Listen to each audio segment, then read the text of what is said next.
You are listening to the Spectral Skull Session.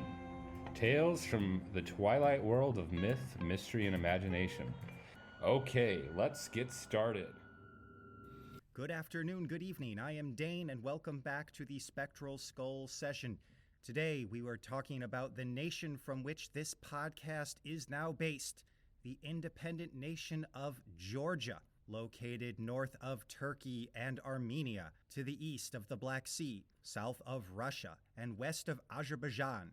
This Caucasian nation, located in literally the Caucasus Mountains, a nation of about 4 million people, a former Soviet state, and an extremely unique country with an eclectic mix of spiritual traditions, folklore, cryptids, and deep history. The focus of today's episode is really just to survey 10 of the most notable mysteries that I've uncovered in Georgia. In calling these mysteries, I'm going to concede some of these things may just be things that I haven't figured out about Georgia. Some of them may be things that no one's figured out about Georgia, and others may be things that there are people here who can answer for me if only I can find the right people to talk to.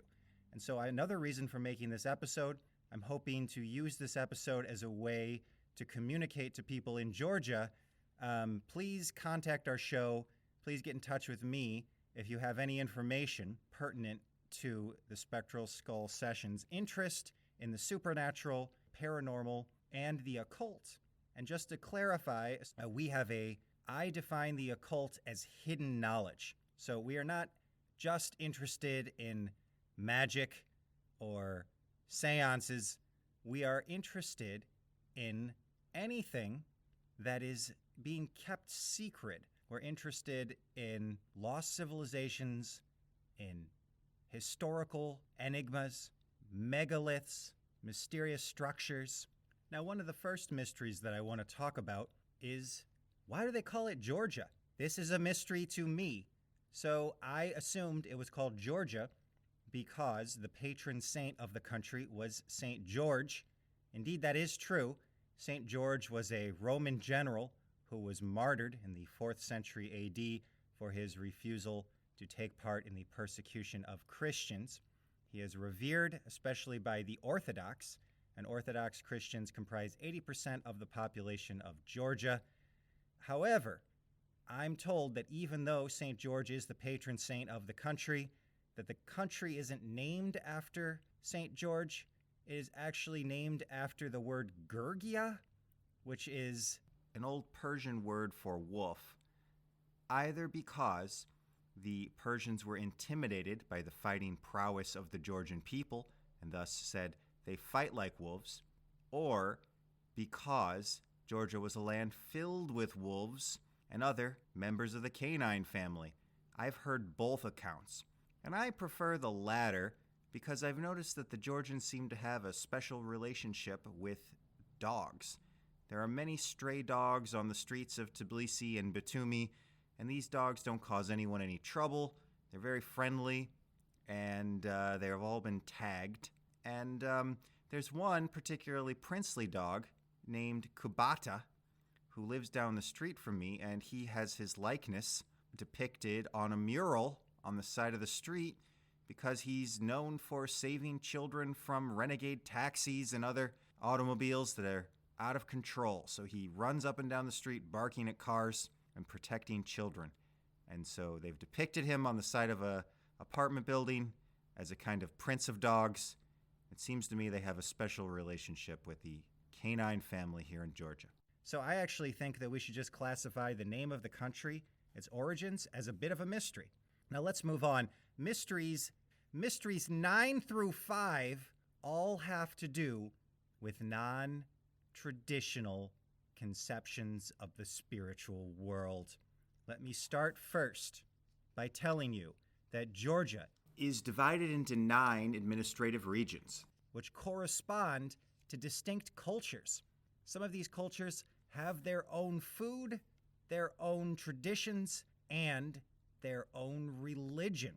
The Svanetti region of eastern Georgia is a notable example. Georgia was Christianized in the 4th century, but the mountainous region of Svanetti held out against Christianity, instead developing their own idiosyncratic remix Orthodox religion with the pre-Christian traditions of this mountainous region. They still speak their own local dialect that is said to resemble literary Georgian of the medieval ages. They're also known for making their own chainmail. These people live in literal fortress villages. If you're watching the show on YouTube, I'm going to include pictures of the fortress villages of Svanetti. And for a long time, it was rumored that they were descendants of crusaders, that literal crusading knights had departed the Holy Land and come to Georgia and settled and formed a kind of crusader colony. Now, let me tell you a little bit about their religion. Yes, they revere St. George, but they also have a shamanic tradition called the Kadagi. The idea of the Kadagi is that a person comes to be possessed by a minor deity. They go into trances at important events and they prophesize. They also have a female version. So the Kadagi can be male or female. They have a female shaman called a Naziliani who can visit the beyond in spirit. She can go project her spirit into the land of the dead, and she can commune with the beings there. According to the people of Svanetti, there is a special kind of human called the Naziliani. These are humans who have received magic gifts of divine signs from the gods. And the signs seem to be tattooed on your shoulder blades. And in order to retain your magical powers, you have to keep the signs secret. So if anyone sees them, then you lose your powers. There is so much more to say about the people of Svanetti, and honestly, I know so little about it. So this is really an invitation. If you know anything about the region, or you know anyone up there who's a Naziliani, or a Kadagi, or a Naziliani, please contact the show. Now, mystery number 8 pertains to the Ossetian people. This is another one of the many subgroups of Georgians. These people live in northern Georgia, north of the city of Gori, sort of north-central Georgia. I'm worried that they might take offense to my calling them Georgian because they straddle the border between Georgia and Russia. There's a South Ossetia, which is located in Georgia proper. There's a North Ossetia, which is firmly in Russian territory. But then there's a twist, which is that all of Ossetia is occupied by the Russian government. The Russians invaded in 2008, and they seized Ossetia. They also seized another region in the west I'll get to in a second. Since the Russians took power over South Ossetia, there has been what you could call a revival of a religion called Asianism. This is a religion that first started to be revived in the 1980s. It's based around a group of texts called the Nart sagas. These are sagas, sound like epics, that were written for the North Caucasus people. So one symbol prominently associated with Neo-Scythianism is called the Three Tiers of God. It looks like the yin-yang, except instead of a yin and a yang, it's got 3 teardrop shapes that are all adorned in the center with something that looks like a cross or a snowflake. So you've got 3 snowflakes inside of 3 tiers, all sort of merging together in a yin-yang-like way. It represents the triune nature of God. The Ossetians or Neo-Scythians believe that there is one God who is eternal and timeless and very impersonal, but that this God can unfold or manifest in a variety of ways, and they recognize a kind of triune manifestation. They also acknowledge 7 deities, each associated with a planet and a natural force. And they believe in a struggle between good and evil, with God on one side and demons on the other. And they believe that human beings have the free will to choose between aligning themselves with God or the demons. And so I know very little about this religion. I haven't been able to find very much material on it. Complicating matters, the Ossetian region is entirely in the Russian-controlled sphere of influence. I cannot go there. The U.S. State Department says don't go to Ossetia, and I've been told by Georgians that you cannot go there even if you want to. But somehow it seems that some Ossetians get out and they come to Georgia proper, and I'm hoping to run into some of them and maybe talk to them about Neo-Scythianism. So what interests me about this religion, especially just to distinguish it from Svanetti, that region seems to have blended Christianity with some older pagan traditions. But the Ossetians seem to be going back to before Christianity and trying to actively revive something that is pre-Christian. I find that fascinating. For number 7, we'll move further west into the Svanetti region. This is another mountainous, in fact, one of the most mountainous regions of Georgia. It's known for the It's a glacial region that until recently was inaccessible half of the year. It was completely snowed in. Similar to Svanetti and Ossetia, the Svanetti region has preserved a mix of Orthodox Christianity and its old pagan traditions. The Svanetti region is known for revering the goddess Dali. She is how do I put this? She is like the mistress of animals. And if I understand this correctly, in some versions of her story, she was sort of a goddess, but now she is more of a mysterious feminine being. In other versions, she sort of degenerated into a demon. It seems that as Christianity took over, she became more of a negative figure.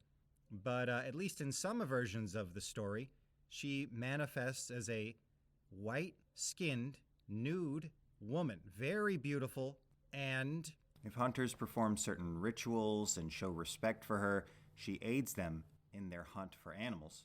She will take human lovers, male lovers. They say that if a man sees her, he goes through a whole process of becoming sort of enthralled to her. So it sounds like if you see her and you're a man, you're a hunter, you become enchanted, and then you become obsessed. And a man who is obsessed with Dali will leave his home and wander in the wilderness seeking a liaison with her. When he does have such a liaison, then she swears him to secrecy. He may enjoy a secret relationship with her, but he's not allowed to tell anybody, and he's not allowed to have relations with human women. If he does, the jealous Dali will destroy him. And of course, I see a pattern linking the Dali reverence to the Naziliani, right? So those are the people who receive a magic gift from the gods and have a tattoo on their shoulder blades, and they have to keep it a secret. Here you have a person who's in a relationship with this magical woman, and he has to keep it a secret. And and she's also supposed to have a secret cave she lives in at Mount Ushuba. I'd love to talk to somebody who's in the cult of Dali, but I realize that you can't talk to us because you're sworn to secrecy. So we may have to settle for people who have simply encountered Dali and somehow gotten away with their soul intact. Number 6 is Abkhazia, capital city Sukhumi. This is another region that the Russians are occupying. By the way, I don't know if I explained this thoroughly. In 2008, the Russians invaded, and ostensibly the reason for their invasion was to prevent Georgia from exiting the Russian sphere of influence. Georgia, being a post-Soviet state, was sympathetic to Western ideals and values. They had enjoyed a Rose Revolution in 2003 that had put an end to the remnants of the Soviet system. And so Russia invaded. Again, the story, the mainstream account, is that Russia's aim was to prevent Georgia from joining the European Union or joining NATO, to disrupt them politically and prevent the sort of natural development of that country. But in doing so, Russia seems to have carved out these mystical little places that Ossetia and Abkhazia. So Russia and Abkhazia both insist that Abkhazia is no longer part of Georgia, is its own country, and they operate as an independent state. And I've been told that the state religion there officially acknowledges the Abkhaz traditional beliefs. They have 7 recognized temples. They perform animal sacrifices, including sacrificing bulls and goats. One researcher has said that the traditional Abkhaz religion is, quote, almost a state religion of the country. The government officially condones a ceremony each year where they sacrifice a bull to thank the gods for helping them achieve independence from Georgia. I'm told that 8% of Abkhazians identify with this religion. And on a personal note, I can see Abkhazia from my apartment. I'm pretty sure I can see it, if not from my apartment. If I walk about a kilometer to the beach, I can see the Greater Caucasus Mountain Range, and I can see it across the Black Sea. So I don't know what I'm looking at if I'm not looking at Abkhazia. But, I can't get there. So it's got an incredible element of mystery for me just to be able to see this land, but not be able to go there. I've been talking to some people in Abkhazia, and they were saying that if I write the government, I might be able to get permission to come on the basis that I'm doing a podcast. So we will see if that's really an option. Oh, one last thing about paganism, I guess this is number 6, is that the ancient Greeks were here, and they left their footprint. So it's widely acknowledged that the traditional Georgian gods, they have a sort of pantheon of gods that seem to have gone around all of Georgia, including Bochi, who is a kind of shepherd god who is said to have links to Pan, the Greek god Pan. There's also a character Amirani, who's said to be the Georgian Prometheus. And the story of the Golden Fleece, which Jason and the Argonauts went in search of. Well, the Golden Fleece was located in Colchis, which is Georgia. And so it's an interesting story because Jason comes to Colchis, and it's a magical place, according to the story of Jason and the Argonauts. He encounters the king. He's asking for this fleece that will give him magical powers. The king doesn't want to give it to him, so he assigns him to impossible tasks that involve the supernatural. And he's ultimately only able to carry out these tasks because he wins the love of Medea, a local witch. So she's a Georgian witch who, uses magical charms to help Jason achieve his goal. And then so in terms of the neo-pagan Greek influence, at least on the city of Batumi where I am, sort of downtown Batumi has a square called Europe Square. And what is in the center of Europe Square? The Golden Fleece, Medea. They have Medea and the Fleece down in the center of the square. They have another nearby square with a fountain to Poseidon. I've seen murals to Poseidon in another park. And they have this weird statue built more recently. It's a modernist piece of artwork. It's called Ali and Nino. They're these 8-meter tall metal statues down on the harbor. And every evening at 7 p.m., they merge together. So the statues drift closer and closer and closer until they pass through each other. The metal is designed in such a way that they're interlocking metal mesh. And so they can actually pass through each other. I'm told that Ali and Nino are characters from a novel. This novel tells the story of a Muslim Azerbaijani boy who falls in love with a Christian Georgian princess, and the sort of a Romeo and Juliet story about doomed love. So I think this is another possible example of neo-pagan influence on Georgia because, yes, this is supposed to be a 20th century secular story, a love story, but the word Ali, A-L-I, also refers in traditional Georgian folklore to a Lilith-like demon that haunts pregnant women. This is a supernatural being that is common to the Caucasus region, so not just the Georgians. Also, the Iranians, Central Asians, and Mongolians have a version of the Ali. Similar appearances with some distinctions. For example, it sounds like in the one version of the story, it has a flat face like a human being, walks on 2 legs, and is covered with a thick black fur and armed with enormous claws. But in other versions, it can change its appearance, sometimes being monstrous, While sometimes appearing as beautiful in order to lure men to their doom. Multiple researchers have suggested that because of the pervasiveness of the Ali story, we should interpret it as a kind of remnant memory of a hominid creature, some kind of human subspecies that might have dwelt in the region and predated or preyed on humans, consuming the young.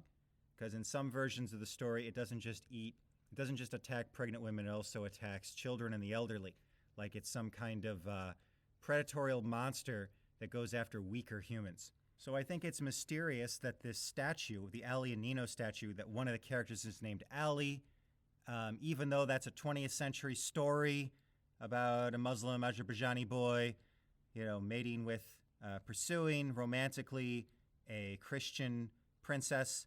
Kind of sounds like maybe there's a reason why that guy named him Ali, why the author of the story named him Ali, and in order to sneak in some neo-paganism there. And the statue is weird. It's a super weird thing to see these two metal statues slowly merge together. You see people on the harbor looking at the statues, being like, are they moving? Are they moving? And then people take photos and people are like, what's going on? And yeah, they are moving. They slowly drift together and pass through each other.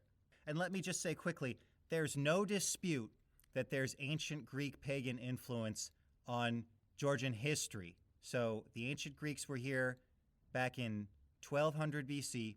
They set up cities in the state of Colchis. Brian Muraresku, who wrote the book The Immortality Key, which is a book about lost psychedelic religion, I found a little note in his book in which he says that it's possible that the ancient Greeks here in Georgia had their own version of the Eleusinian mysteries involving a nightshade plant, that perhaps they were doing nightshade as a psychedelic in order to have trippy spiritual experiences. And speaking of cryptids, let's talk briefly about the giants. Giants are all over Georgian folklore. They're often called the Devi. They have multiple heads. They are usually depicted as enemies of mankind, but they're stupid and easily fooled. They're usually defeated through trickery. Adding some credence to the idea of giants, I've learned that there was a Georgian water polo player back in the 50s and 60s he was 1.95 meters. He's an enormous man, making me wonder if perhaps there are some giant genes still floating around in the Georgian gene pool. Excuse the alliteration. But then I've heard other people say that all the ancient Georgians were extremely tall. I've heard, this is just a folk thing I've heard from people on the streets. They're like, oh yeah, like ancient Georgians were really tall. I also found one source where a group of Westerners came in and said they had found giant bones in the mountain town of Borjomi back in 2014. They dug these bones up and brought them to a professor in Tbilisi. He said, these bones, if they're human bones, would belong to people who were 2.5 to 3 meters tall. That's 8 foot. And then he mysteriously died. And the giants aren't the only cryptids. Giants in Ali. We also have the Kaj. Kaj appear to be some kind of gnome-like creature. Later in history, they get depicted as wizards who also wage war against mankind. So we seem to have horrible predatory demons, we have giants, and we have little people. This is going to lead me to the last mystery of Georgia, the last two mysteries of Georgia. Is it possible that Georgia played host to relicts? A relict is a population that survives long after the vast majority of its species has died off. And the reason why I think Georgia could have hosted relics, maybe it still does, is because Georgia is known to have relict flora. So there are a number of plants here that they say have gone extinct everywhere else, but used to flourish during the Ice Age. I also know they're saying that humans were here 200,000 years ago, even though humans were really nowhere else outside of Africa 200,000 years ago. They say that the first humans in Europe were found in Georgia. They call them Homo erectus georgicus. They were found in Dmanisi, which is a city in the southeast. I've been to Dmanisi, and there's another mystery there. So I go to Dmanisi to see these first humans. When I get there, I say, are you kidding me? They're like 5 foot tall. They have sloped foreheads, these giant, ridiculous nutcracker jaws. I'm like, these things aren't human. They're Homo erectus georgica. They're Homo erectus. They're not human. They're some kind of pre-human hominid. But they found these hominids when they were excavating a medieval city. And nobody talks about this, but this is what I thought was, I was like, this is really weird. So the story is you were digging in a medieval bone pit in Dmanisi. You were digging up these bones. You'd found like there was a medieval city here, and they were burying people in a pit, and you were expecting to find more medieval people in this pit. Then you get to the bottom of the pit, and you find 1.8 million year old hominids. And for some reason, people don't put these two things together. But I was thinking there are a lot of very weird possibilities here. First of all, it's possible that this burial pit has been used for 2 million years. That seems pretty unlikely. But it's also possible that the pit isn't really 2 million years old. Maybe medieval people started reburying these ancient bones. What were they doing with the bones? Why were they digging them up and then burying these bones in their own, what would later become their own burial pit? Leads to a further question. Is it possible that actually they had enslaved hominid people? Maybe they aren't 1.8 million years old. Maybe they were alive during the medieval era. They were relict creatures that have been captured by some medieval fortress kingdom. And then they kept them in a pit and buried them alive. And later threw their own dead in the pit. Maybe it was a pit for the cursed dead, the evil dead. I just find it weird that nobody has any attempt to explain why it is that they found 2 million year old bones in the same pit that they were finding a couple 100-year-old bones. Like, it's a total different order of magnitude in terms of the time scales there.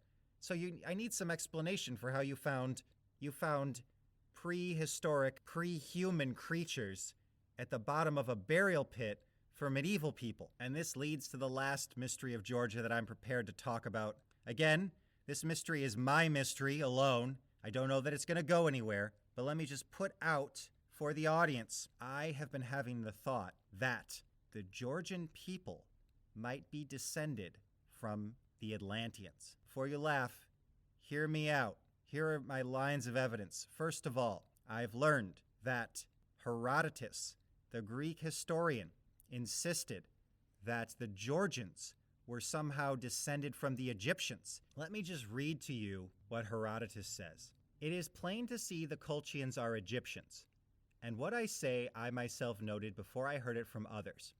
When it occurred to me, I inquired of both peoples, and the Colchians remembered the Egyptians better than the Egyptians remembered the Colchians. The Egyptians said they considered the Colchians part of Sesostris's army. I myself guessed it, partly because they are dark-skinned and woolly-haired, though that indeed counts for nothing, since other peoples are too. But my better proof was that the Colchians and Egyptians and Ethiopians are the only nations that have from the first practiced circumcision.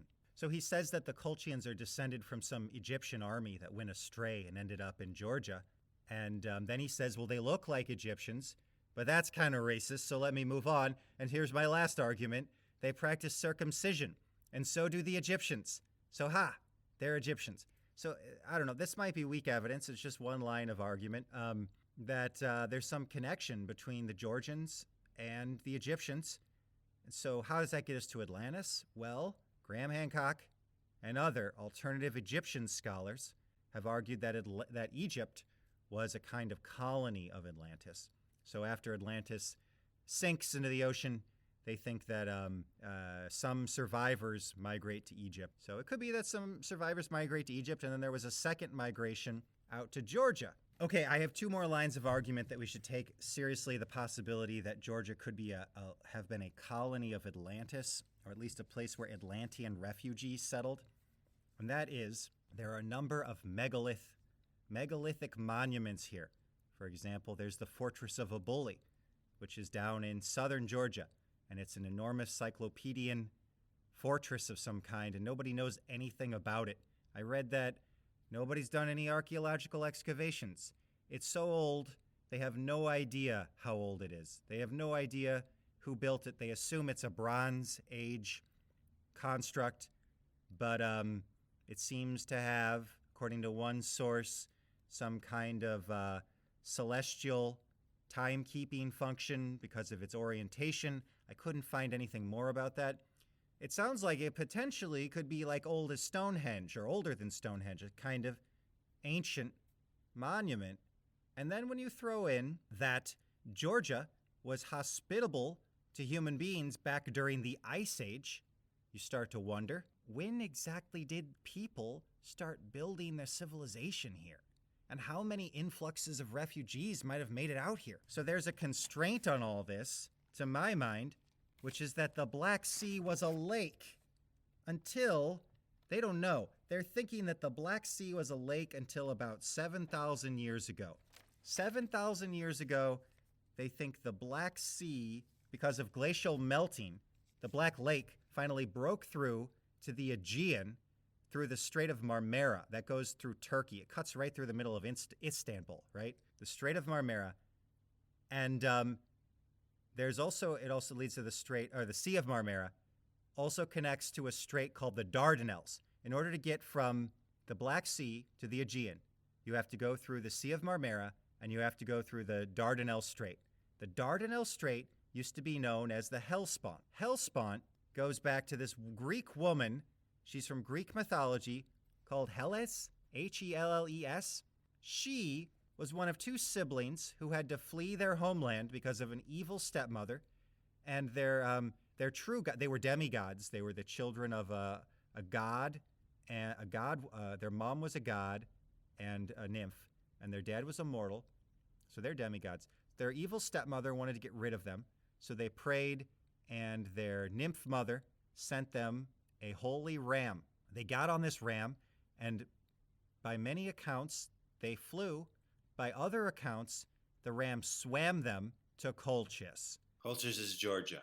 So the ram swims, and then Helles, she doesn't make it. She falls off because of turbulent water, and she drowns. She drowns, and they name the place where she drowned the Hellespont, which is now the Strait of Dardanelles. Well, here's what's going on there.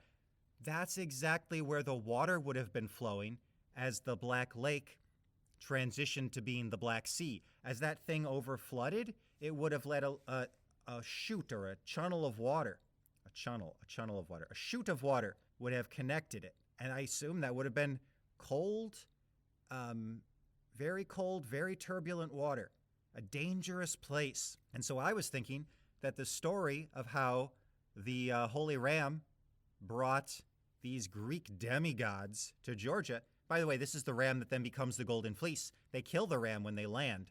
And they, Helles doesn't kill it. Her brother does. Her brother, his name's like Phrixus. Her brother Phrixus sacrifices the ram and turns it into the Golden Fleece.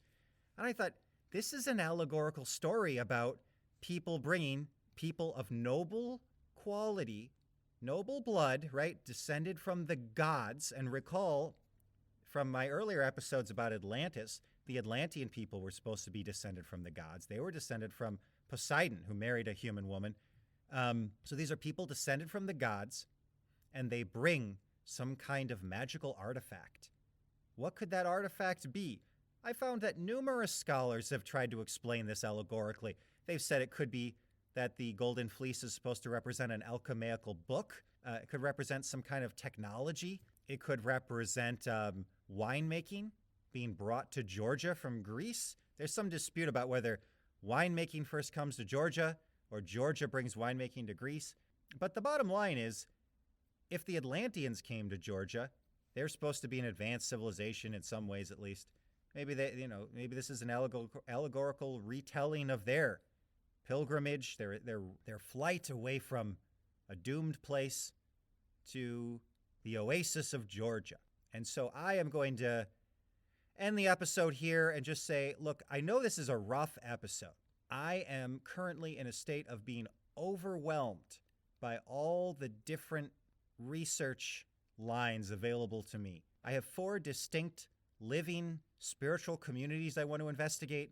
I have at least 3 different cryptids to investigate. I have these megaliths, possibility of occult influence on my city of Batumi.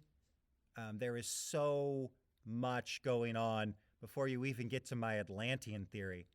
I'm just frankly having trouble digesting all the information. I'm having trouble moving forward. I chase leads. I try to find people up in the mountains, but it's hard because I don't speak Georgian. Plus, the people in the mountains have their own languages. Not all of them speak Georgian. Many of them have their own mountain language. So I have a translator who's going to take me up to the mountains this weekend. And she says things like, I sure hope I'm able to communicate with this guy we're supposed to talk to.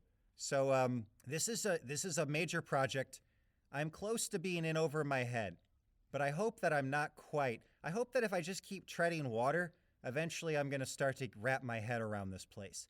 But I feel like I'm in the thick of it, that I couldn't be in a more magical place. I'm extremely lucky to be here. I'm very happy with what I'm doing, and I'm very hopeful that this show will continue to get much better as we bring you material that I don't think anyone else in the English-speaking world is even trying to access. Nobody else is trying to get into Svanetti.